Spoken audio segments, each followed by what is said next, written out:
This is a Paludarium. It has a moss wall, land section, and aquatic section. In this video, I'm going to teach you step by step how to build it, and make sure you stick to the end to see what animals I add. Let's get right into this. I always like to start with a leak test before I start. For those who are wondering, this is an 8 by 8 by 12 inch acrylic tank. Now let's make the background. We're going to be using corrugated plastic, super glue, and sphagnum moss. Now I'm going to be covering the entire piece of corrugated plastic with a generous amount of super glue. After that, I'm going to be applying sphagnum moss on top of the super glue. This moss will eventually grow and will be good for attaching plants and live moss to the background. After 24 hours, the background is now done and is ready to be installed. I made this platform out of corrugated plastic and it will be used to hold up the background. This is what it looked like after I installed both the background and platform. I then glued in this piece of filter floss to separate the land and water sections. As you can see here in this clip, the moss wall is in the drainage layer and this will help keep it wet to grow live moss.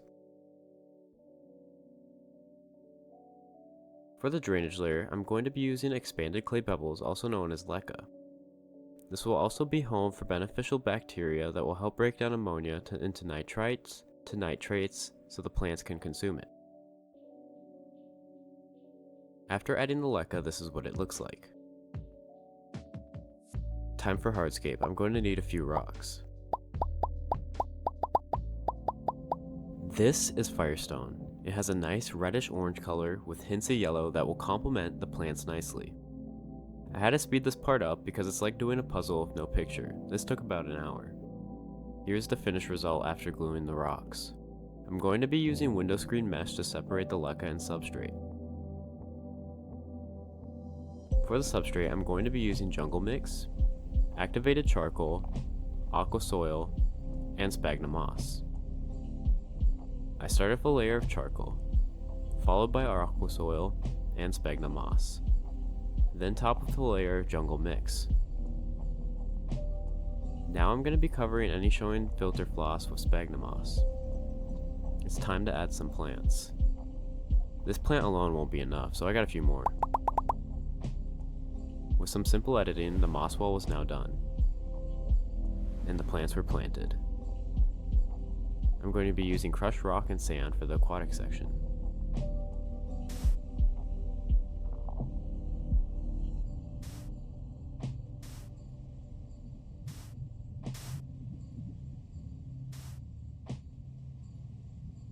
Now that the sand is in, I filled it up with water and added the crushed rocks.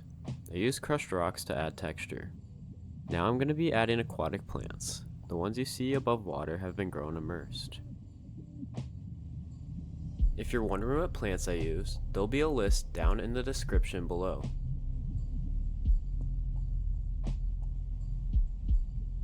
I also added floating plants to suck up any unwanted nutrients. These are springtails, a crucial part in any bioactive setup. They will eat mold and any decaying matter. Just a few springtails can repopulate an entire tank. Here's the finished Paludarium.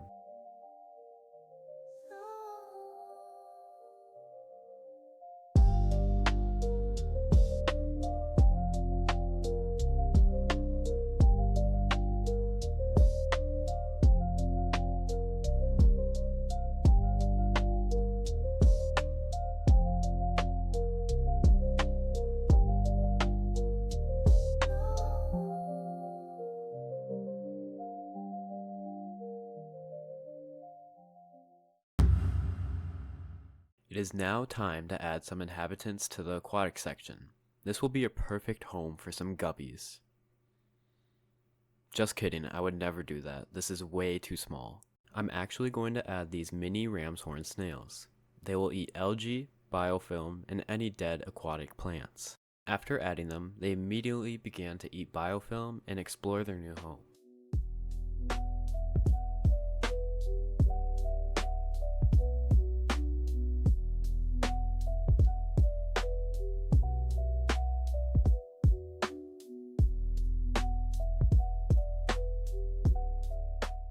If you enjoyed this video, please leave a like and subscribe, and I'll see you in the next one.